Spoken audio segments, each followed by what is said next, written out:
السلام علیکم. زه یم احسان الله او تاسو ته پته ده چې نن دلته باسم ټي وي دی. هغه ډېره شکریه ادا کوم چې دلته راغلو او ما له وخت راکړو.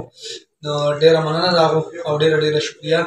تاسو ته پته ده چې زه په سوات ګرین کرکټ کلب کې وم چې سوات ګرین هغې سره ما ګیم کوو. هغې نه بعد دغه ټرایلز راغلل مردان کې.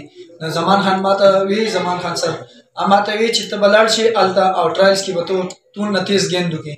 نو ما هلته لاړم نو هلته باډۍ نه هم ښه او آر سی ښه و.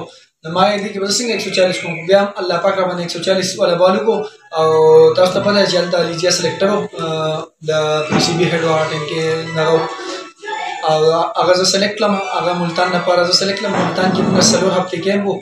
په هغې کې ما فاسټیست بال وکړو 145. زه په پاکستان کې فرست پوزیشن واغست.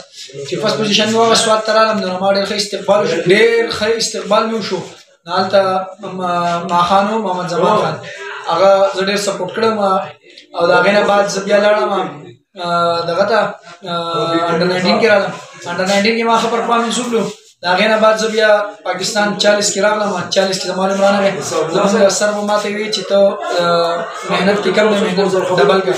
نو ما به محنت ډبل کړو. الحمدلله تاسو اوس وینئ چې زه په PSL 8 کې بیسټ وکټ ټیکر د هغې یم پلیر اف د ټورنمنټ یم او بیسټ بالر اف د ټورنمنټ یم.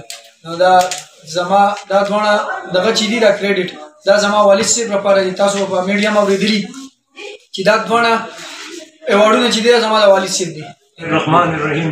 زه د باسم ټي وي ډېره شکریه ادا کوم چې هغه رالو زمونږ دغه وکړو که نه د هغو زه ډېره غټه شکریه ادا کوم او الله ډېر رحم په موږ وکړو ډېر فضل او کرم په الله په موږ وکړو که نه چې احسان الله چې دی که نه د ده د بچپن نه د دې کرکټ سره ډېر غټ شوق و.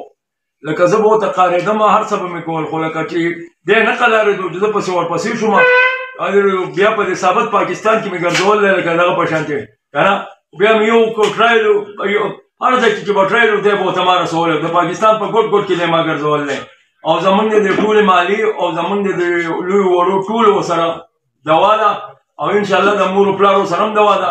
انشاءالله الله به دې ټیم ته وباسي پاکستان ته او د پاکستان نوم به روښانه کوي او انشاءالله په دوبۍ کې به هم انشاءالله دی ښه کار کوي. ورلډ کپ کې به هم انشاءالله دی ښه کار کوي او د ایشیا کپ کې به هم انشاءالله دی ښه کار کوي او انشاءالله د پاکستان نوم به روښانه کوي او عزت هم الله ورکوي ذلت هم الله ورکوي. چې چا له عزت ورکړي خو ثابت دنیا نه پسې عزت یې نشي اخیستی.